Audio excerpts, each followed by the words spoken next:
नमस्कार दोस्तों, स्वागत है एक बार फिर से आदि शंकर एकेडमी के ऑनलाइन प्लेटफॉर्म में। और आज रस की श्रृंखला को आगे बढ़ाते हुए हम पढ़ने जा रहे हैं हास्य रस को। पिछली कक्षा में हमने श्रृंगार रस और करुण रस के बारे में समझा था। आज हम हास्य रस के बारे में पढ़ेंगे। और हास्य रस का स्थायी भाव जो होता है वो हास्य होता है। हमेशा से प्रयास रहा है कि जब एग्जाम की प्रकृति धीरे धीरे बदलती है, साल दर साल सिलेबस बीतने के बाद में उसमें गहराई बढ़ती जाती है, तो हर साल से हमेशा से प्रयास रहा है जब भी कोई टॉपिक हो उससे जितना अंदर का हो सके, जहाँ से प्रश्न बन सकते हैं, उसको मैंने पढ़ाने का प्रयास किया है। आज हम सबसे पहले हास्य रस के बारे में समझेंगे और उसके कितने भेद हैं या अलग अलग व्याकरणाचार्यों ने, साहित्य शास्त्रियों ने किस तरीके से उसे परिभाषित किया है उसके बारे में समझेंगे। हास्य रस का स्थायी भाव हास्य होता है, जैसा हमने पहले भी देख चुके हैं जब हम स्थायी भाव और रस के भेद पढ़ रहे थे।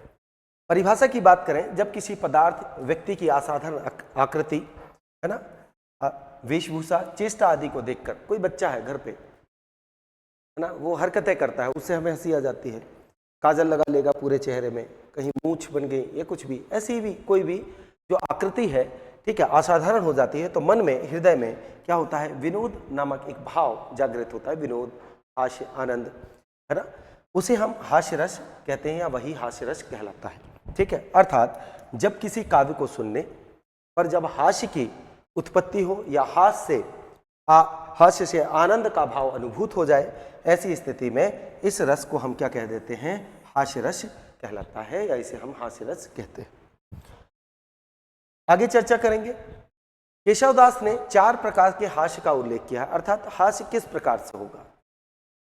तो हंसी की एक स्थिति होती है, कई बार ऐसे आप देखेंगे कि हंसते हैं तो हल्की सी स्माइल आती है, कई बार दांत दिख जाते हैं, कई बार दांत दिखने के साथ साथ हम शरीर हिलने लगता है, नाक फूल जाती है, आंखें बड़ी हो जाती है, इस प्रकार से कई बार हिलते हिलते आंसू आ जाते हैं, इतना आप हंस रहे हो, कई बार पेट पकड़ने लगते हो, अपने आप को रोकने लगते हो, कंट्रोल करते हो।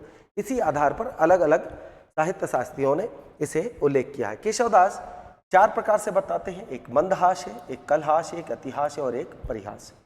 ठीक, अन्य जो मिला जुला जो हमें परिणाम मिलता है कि बहुत सारे साहित्य शास्त्री हैं जो 6 प्रकार से इसे परिभाषित करते हैं, 6 प्रकार से मानते हैं। स्मित और हंसी, ठीक है, इसे हम सर्वोच्च नाम दिया गया है, अर्थात उत्तम हंसी की बात करें, सर्वोच्च है, उत्तम, तो इसे उत्तम हास्य कहा गया है।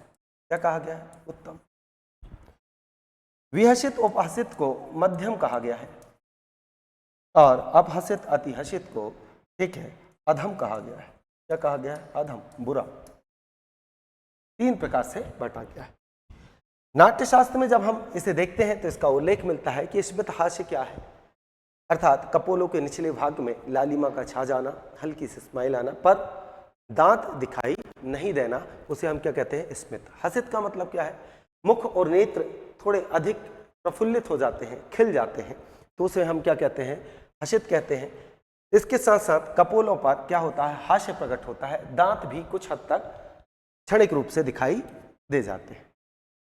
विहसित का मतलब क्या है कि जब कपोल और आंखें, ठीक है, संकुचित हो जाए, छोटी होने लगे, हमने हंसते हंसते आंखें क्या सी हो जाती, छोटी हो जाती, तो वही लिखा है, आकुंचित होना, मधुर स्वर के साथ समय अनुसार मुख पर लालिमा छा जाना, ये क्या कहला जाता है, विहसित कहलाता है। उपहसित में नाक फूल जाती है, दृष्टि में कुटिलता आ जाती है, साथ में कंधे और सिर संकुचित हो जाते हैं, इस तरीके से, है ना, जब हंसते हो आप तो ये क्या हो जाए, संकुचित हो जाए। फिर आ जाता है अपहसित, किसे कहते हैं, अपहसित एक असमय हंसना कहलाता है, अर्थात किसी के लिए व्यंग्य करना, किसी की बुराई कर रहे हो, खिल्ली उड़ा रहे हो, उस समय जब आप हंसते हो, ऐसी हंसी कहलाते हैं, किसी का मजाक उड़ाया जाता है, तो इसीलिए कहते हैं असमय हंसना, असमय पर हंसना। हंसते हुए आंखों में क्या आ जाना, आंसू आ जाना, तथा कंधे और सिर हिलने लगना, इस स्थिति को हम क्या कहते हैं, अपहसित कहते हैं। उसके बाद आता है अतिहसित, ठीक है, नेत्र से आंसू तो आएंगे पर तीव्रता के साथ में आएंगे, कंधे हिसने लगेंगे, आप बगल दबाने लगो कि मुझे नहीं हंसना है, ठीक है, कई बार मुंह पकड़ने लगो, इस स्थिति को हम क्या कहते हैं, अतिहसित कहते हैं। ये लक्षण बताए गए हैं और ये परीक्षा में पूछे जा सकते हैं, क्योंकि मैंने आपको पहले ही बोला है कि पिछले साल के पेपर से इस साल कुछ हटके तो पूछेगा, तो इसके भेद हैं तो आपको पढ़ना पड़ेगा। हरिऔध साहब ने, ठीक है, जो एक अतिहसित और अपहसित में से एक को चुना, वह है अतिहसित, और 5 भेद बताए।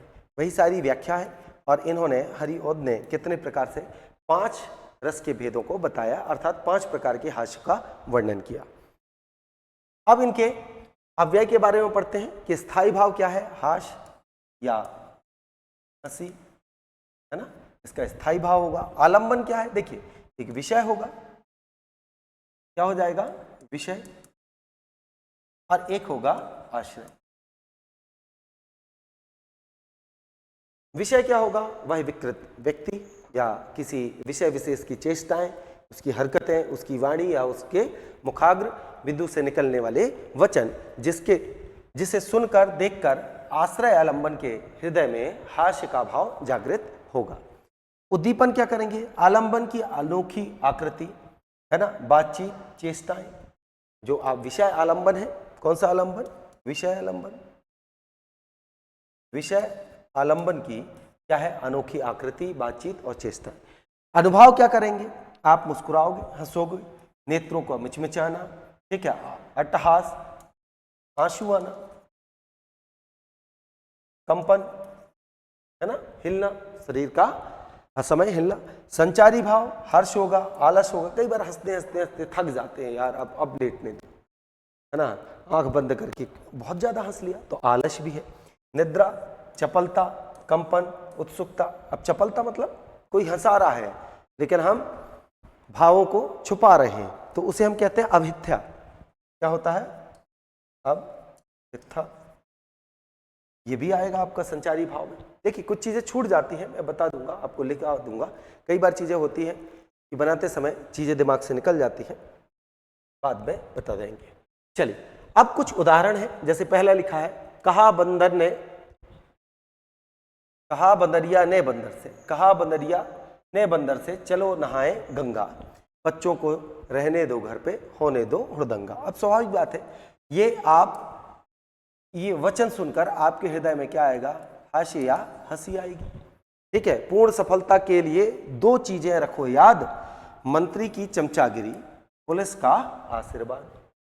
फिर लिखा है, बुरे समय को देखकर गंजे तू क्यों रोए, बुरे समय को देखकर गंजे तू क्यों रोए, किसी भी हालत में तेरा बाल ना बांका होए। बेचारे के पास बाल भी नहीं है और उसका बाल बांका हो भी नहीं सकता है, ऐसा हमने बोला। ठीक है, तो जब आपको हास्य आएगा, हंसी आ जाएगी, तो आपको समझ में आएगा। एक बहुत अच्छी चीज है कि यदि आपको काव्य समझ में ना आए तो हंसी नहीं आ सकती है। आप पंक्तियां पढ़ रहे हो और आप लिख के दे दिया पेपर में, निम्नलिखित पंक्तियों में रस को पहचान कर उसकी परिभाषा लिखें या उसके अव्यय लिखें, है ना। अब अव्यय आपको लिखना है लेकिन आप पंक्तियां पहचान नहीं रहे। अब यहाँ पे लिखा है, बिंद के वासी उदासी, तपोव्रत धारी, महाबिनु नारी दुखारे, गौतम तिय तरी तुलसी सो, कथा सुनी भय मुनि बंध सुखारे, हवय है शिला सब चंद्रमुखी, पर से पद मंजुल कंज तिहारे, कीन्ही भली रघुनायक जू, करुणा करी कांगनन में पगुधारे। अब मैं 90% गारंटी लगा रहा हूं कि आप इसे पढ़ोगे तो आप बोलोगे भक्ति रस है ना, क्या बोलोगे, भक्ति रस है, पर इसमें हास्य रस है। कैसे, आप पंक्ति को समझेंगे। कहते हैं, विंध्य के वासी उदासी, तपोव्रत धारी, महाबिनु नारी दुखारी। तुलसीदास जी कह रहे हैं, क्या कहते हैं कि विंध्याचल पर्वत पर निवास करने वाले, महान व्रत और तपस्या करने वाले जो सन्यासी हैं, बिना नारी के कैसे हैं, दुख हैं, नारी से विहीन है ना, नारी नहीं है उनके पास, तो उनकी क्या है, बहुत दुखी है।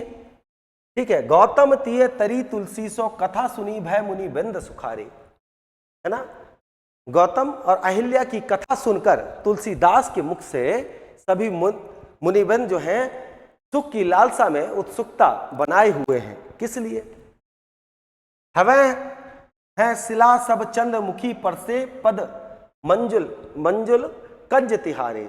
जैसे ही सुना कि रघुनायक जी अर्थात राम जी कहाँ, कानन पर पग रखे हैं, क्यों, और जैसे ही पग रखे हैं, सब शिला क्या बन रही हैं, भाई राम जी आए और देवी माँ अहिल्या के पैर लगाया और पत्थर बनी हुई थी वो क्या बन गई, अपने वास्तविक स्वरूप में आ गई, श्राप मुक्त हो गई। तो जैसे ही तुलसीदास के मुख से वह कथा सुनते हैं कि क्या हो गई, शिला क्या बन गई, अहिल्या बन गई पुनः अपने स्वरूप में। तो वो कहते हैं कि इस जंगल में तो बहुत सारे पत्थर हैं। क्या है? बहुत सारे पत्थर हैं।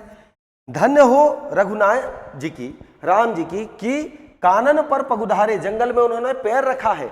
अब तो इतने सारे पत्थर हैं, सब क्या बन जाएंगी, चंद्रमुखी बन जाएंगी, सुंदर सुंदर कन्याएं बनती रहेंगी और सबको, हम सबको एक एक मिल जाएगी। सबको क्या मिल जाएगी?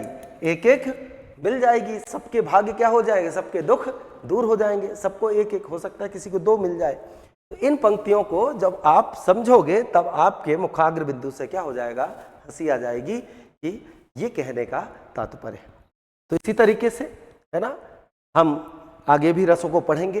तो आज हमने पढ़ लिया, उसके बाद छंद है और छंद के बाद हम अलंकार भी पढ़ेंगे। हालांकि अलंकार पीएससी के लिए जरूरी नहीं है, लेकिन अन्य परीक्षा चाहे वो वर्ग 1, वर्ग 2, वर्ग 3 के लिए हो या हिंदी जहां पूछी जाती है वहां अलंकार पूछे जाते हैं।